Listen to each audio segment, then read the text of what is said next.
voice, but I want to make sure that we talk a little bit about why it's incredibly important for us to have today's extraordinary session.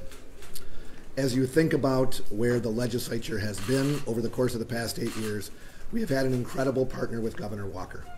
We have taken the time to look at Wisconsin in 2010 and where we are today. There are a number of very important reforms that each one of us have ran on and that we have promised our constituents we will do everything in our power to make sure that they stay on the books for Wisconsin. Some easy examples: voter ID. We know that individuals have wanted to get rid of voter ID ever since we passed it. They have gone to every possible length to do that. They've gone to court, they've lost. They've gone to the Supreme Court, and we actually had an order that was issued by Governor Walker to make sure that we are compliant with the voter ID law. We do not believe that any one individual should have the opportunity to come in and, with a stroke of the pen, eliminate laws that have been passed by our legislature and found constitutional by our courts. Number two, we know that work requirements were something that Governor-elect Evers and the Democrats never campaigned on getting rid of, which is why we are going to codify those, put them into law, and if anyone wants to negotiate to have changes to those proposals, we are more than ready to sit at the table and negotiate as equals, not having somebody come in with the stroke of a pen again and getting rid of those ideas. We also know that as we go forward, we have had every opportunity to listen, and there'll be changes in the proposals that we brought forward. We do know that even though we positively have listened to the people of Wisconsin, we also know that these are the right things to do. We see that the people who came to the hearing last night, I listened to most of it, even though I couldn't talk. I listened to most of it, and I heard what they had said. We did have an election. Whether everyone here likes it or not, I respect the fact that Tony Evers is the governor, and he's going to be starting on January 7th. But he's not the governor today. And that's why we are going to make sure that the powers of each branch are as equal as they can be. Because most of you realize that when the Constitution was written, the first branch of government is the legislature. We are the most representative, and I believe the one that is the closest to the people. That's why in this proposal, you will see that it guarantees the legislature and the executive are co-equal branches. That's exactly what the founders intended, and that's what will happen again after today. I'll turn it over to my colleague, Representative Steinecke. Okay, just to talk a little bit about the process for today, we're expecting to go onto the floor about 4. We met, as usual, with Democratic leadership yesterday, working through our MOU to come up with some debate times. At that time, when we met, they were unable to give us a time frame for debate, so we were unable to negotiate that. So what we did, what was mentioned at that meeting was that we fully anticipated that we would wrap up and vote before the end of today, so by midnight tonight. So we're looking at going in at 4, having a robust debate on the issues, and going forward from there. So at this point, I'll turn it over to Representative Niger. Right, so we had a very full day yesterday in Joint Finance. Everyone, I believe there was 1,400 people that registered either to speak or in either support or opposition to the bills. Everyone that came, that stayed throughout the day, had an opportunity to speak.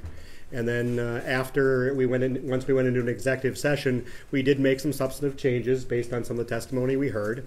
There were 3 different bills that we actually narrowed it down to, one dealing with transportation and taxes. From a transportation standpoint, we're going to assure that the tax dollars that the people of Wisconsin send us are utilized in the best way possible. From a tax position, we're going to make sure that what would already been passed through our budget several years ago, dealing with the internet sales tax, if the federal government ever would act, is actually going to be implemented into law.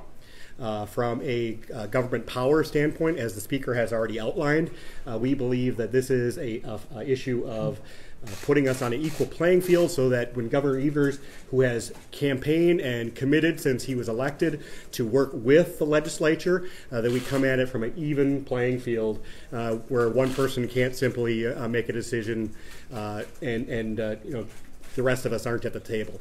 Finally, from an economic development standpoint, I can tell you that the investments that WEDC has made in my district and throughout the entire state has paid dividends for us, and that was a bill that was actually introduced into joint finance, passed through joint finance, passed through both houses of the legislature, signed into law by the governor. One person should not have the ability to come in and eliminate that by a stroke of the pen or by inaction. So those are the three different bills that we addressed. We heard some of the concerns dealing with the elections, and because of that, we made changes to the early voting. We actually more than doubled what the original proposal had in it from early voting. So now it'll be not only 14 days, but it'll be 7 days a week, 24 hours a day during that period of time. And I can tell you, as somebody who represents a more rural part of the state, having an equal playing field, once again, where my constituents have the same opportunity as constituents in more populated communities, we do believe that's a fairness issue. There we go. We have found another use of blue books that are about to be out of date.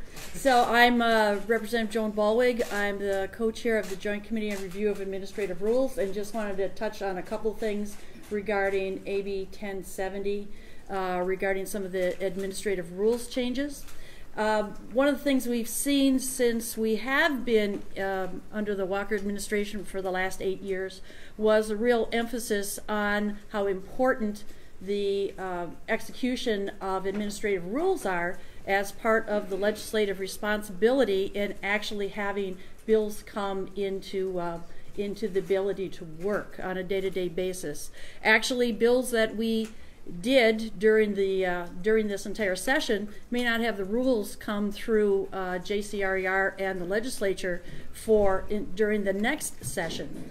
So one of the things we learned as these changes came through from 2011, then again with some changes that were done in the last legislative session, is that we do need to beef up the ability of the legislature to take on that role, better, stronger role and responsibility for seeing that the legislation that is passed is following the legislative intent. And so some of the administrative rules that are coming through actually fit into 3 buckets. One of them has to do with codifying some of the work that was done in Executive Order 50, which actually spells out the process for how agencies are supposed to be providing information and following through on rules. It's been working for the last 7 years. There's no reason not to put it into statute. The other 2 have to do with reflection on some of the things that we have done as far as the authority and responsibility of the legislature in taking a look at these. And I think one of the stronger provisions has to do with the economic impact assessments that we see that come from agencies.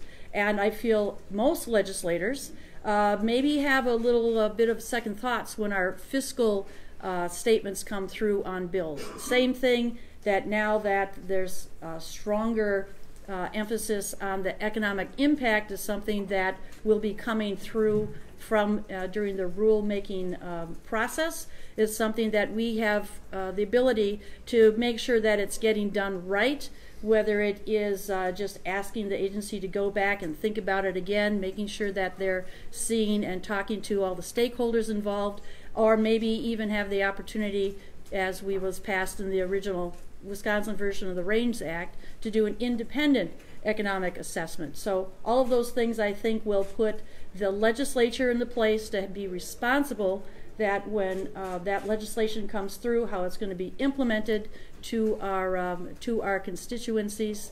And I think that's a good thing, not only for the opportunity for the legislature to be a co-equal branch of the Wisconsin Wisconsin government. With that, I think we'll go back to. There we go. You don't need the blue books. Happy to try to answer some questions. Robin, are there any changes coming to bills on what joint finance last night? What are they, if there are any? Well, we made some changes to what happened in we made some changes to the original bills in joint finance last night, based on some of the testimony. In general, I think the vast majority of what's in the bills is going to stay. I feel confident about that. As we've talked about it in the Assembly, our caucus has had a lot of discussion about that. I think we're pretty comfortable with the vast majority of ideas in there. So we're just waiting to have the two chambers coalesce to make sure that hopefully we can both be on the same page. So what is not the vast majority that the Senate has a problem with then? I know you have to ask the Senate. Do you expect all three lame duck bills to be passed in both chambers by the end of the day? I expect all three special session bills to be passed, yeah. What about the pre-existing conditions bill? There's an amendment over in the Senate. Are they going to be able to pass that? Do you support the way they've written that? So my understanding, just first of all, realize that the Assembly already addressed the pre-existing conditions issue in, I believe it was April. We obviously not only heard about this in the campaign, but it's something, my background is I'm a health insurance agent. And this is something I knew from my clients over the years that was a concern to them. I think Republicans in general understood the pre-existing conditions was an issue that could have been addressed without going to the extent of Obamacare. And we are stepping up as a legislature to say we believe Obamacare has failed. It's not delivered on the promises that it made as far as keeping your doctor, controlling costs. But one of the things that we do support behind it is the ability for people to continue to get coverage even if they have pre-existing conditions. So we believe that the Senate is going to put together a similar package to what we passed, and that we will pass it here in the Assembly. Have any of you actually heard from any of your constituents asking for this lame duck session?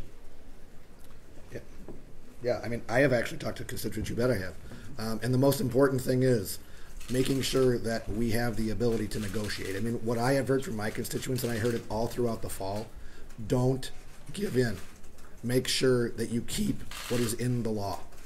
So voter ID, making sure people on welfare have to work, making sure we have a reasonable tax burden. Especially where I live, Foxconn, incredibly important for my district. So yes, people have said, do whatever you have to make sure that the reforms that have gotten Wisconsin to be the star of the Midwest don't go away by just having a stroke of the pen. Given the timing of this, how is this not just a power grab by a party that no longer has the governorship? So if you look at what the practice that I've been through, I met with Senator Fitzgerald and Governor Walker in the spring to talk about a lot of these topics. Many of the proposals, and John will talk about that in just a minute, are proposals that we have passed over the course of the past 8 years. Some have only gotten through one chamber, some have not gotten the executive signature. So you will see that this is not something that we started only a matter of weeks ago. We've been talking about this for a while. Now, as Senator Fitzgerald has consistently said, legislative process and a lot of these issues are kind of inside baseball. But if you are in the legislature and you are in the executive branch, you want to make sure that the two are equal. That's the whole basis of our democracy. And the system right now is heavily weighted toward the executive. Now, having it done right now is not the ideal situation. I would have preferred to have done it with Governor Walker in the spring because we had already talked about these things. We had already had the discussion. That's my frank answer. But knowing that we didn't have that opportunity, that's why we're doing it now. And I think this, statistically, about half of the different provisions that we voted on in joint finance have actually already been addressed in one way, shape, or form by this legislature, either in budget action, codifying existing rules, codifying federal law. So some of them, as the speaker had said, may not have survived executive action, but that doesn't mean that this body didn't have the same concern, or even Democrat colleagues who actually supported some of these provisions in the past didn't have the same concerns in the past. And of course, we're going to, as a body, we're going to continue to fight for the things that we believe in, no matter who's the governor.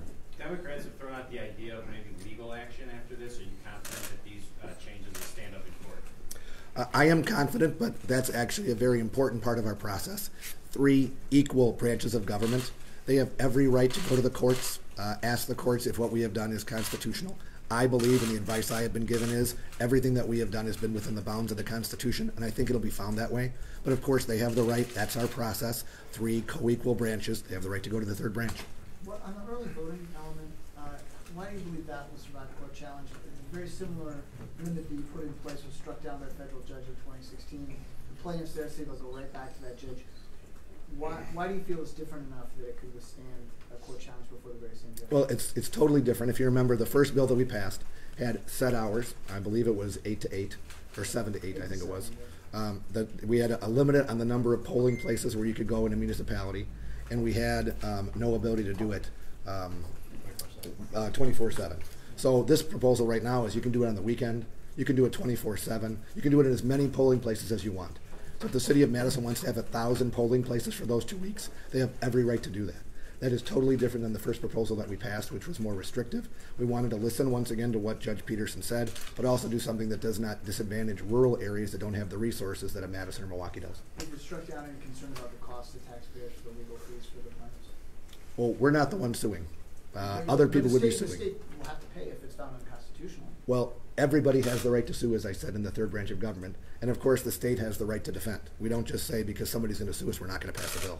Is there a fiscal effect to any of the three bills that you're planning on passing today? There was no fiscal effect identified by Fiscal Bureau. All right, thank you, everyone. Thank you.